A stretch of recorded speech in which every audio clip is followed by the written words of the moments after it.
in describing the ninth plague, the plague of darkness, that's what it says in the Chumash.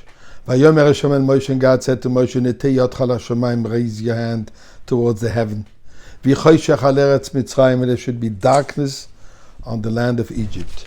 V'yomish choshech, a very thick darkness, darker than usually.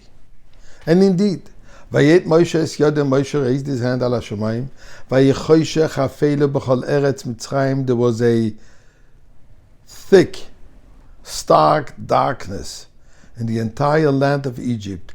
Shloishes yomim, 3 days. And then the pasuk says, Lo yirou ish es achiv, one couldn't see his brother. V'lo yikomu ish mitachtav shloishes yomim, and they couldn't stand up for 3 days. Yet, v'lechol b'nei Yisrael hoya oyer b'mashvoisam, and to all the Jewish people there was light in their quarters.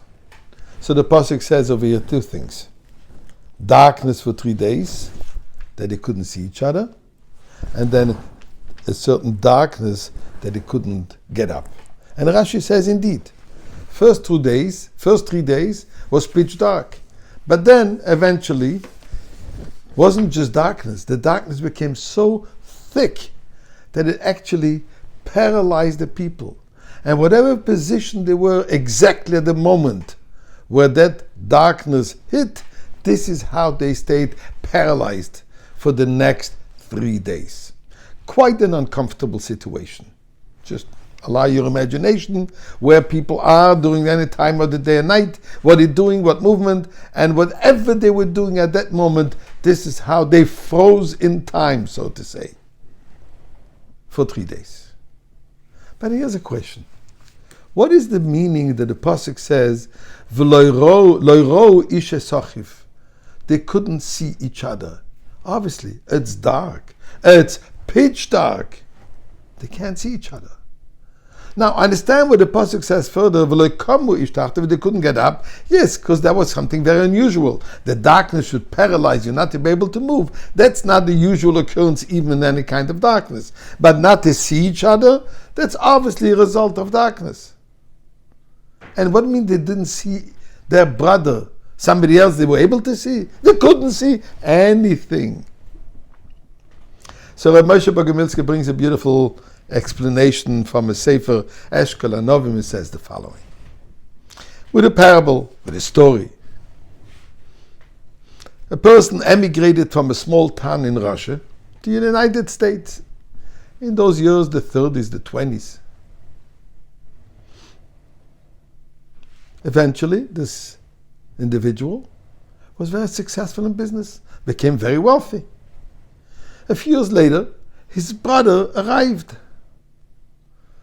and found his way to this wealthy brother. Comes to the doorman of this company that the brother runs, announces himself, and he says, please tell my brother Moshe that his brother Yankel just arrived from Russia and he would love to see him. One moment, sir. Please wait. Doorman comes back. Sir, with all due respect, but the boss says he doesn't have any brother. Yankel, he doesn't know who you are. Just please go tell him. Tell him, I'll give him a sign. I look like this, I come from this house, we share the room. Comes back. I'm really sorry. He claims he doesn't know you and he's asking you should leave. Says, you know what, please do me a favor. Give him a message. I'm going to leave, but give him a message. He only has 2 days to live. Got scared, goes back, comes running back, but this time the doorman doesn't come by himself, comes with Moshe himself. Yankel, what are you saying that I only have 2 days to live? I just had a medical checkup and the doctor says I'm as good as a horse.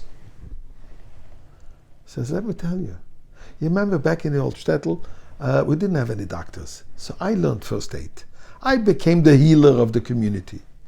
And from my experience while healing people, I realized that when a person comes to a stage of not recognizing his own brother is a sign that he's at the end of his life.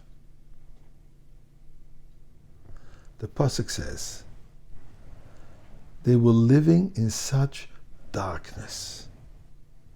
They were living in such self-centered egocentrism that they didn't see their own brother. That's what the Torah tells us. It's a message for us. You want to come out of darkness? You want to come out of exile? You want to come out of Golus and to go towards Mashiach? Get out of this darkness that you don't see your brother. By seeing your brother, by helping your brother, by tuning into your brother, this is how we come out of exile. So friends, a little bit more Avas Yisrael, and we meet in Yerushalayim with Mashiach.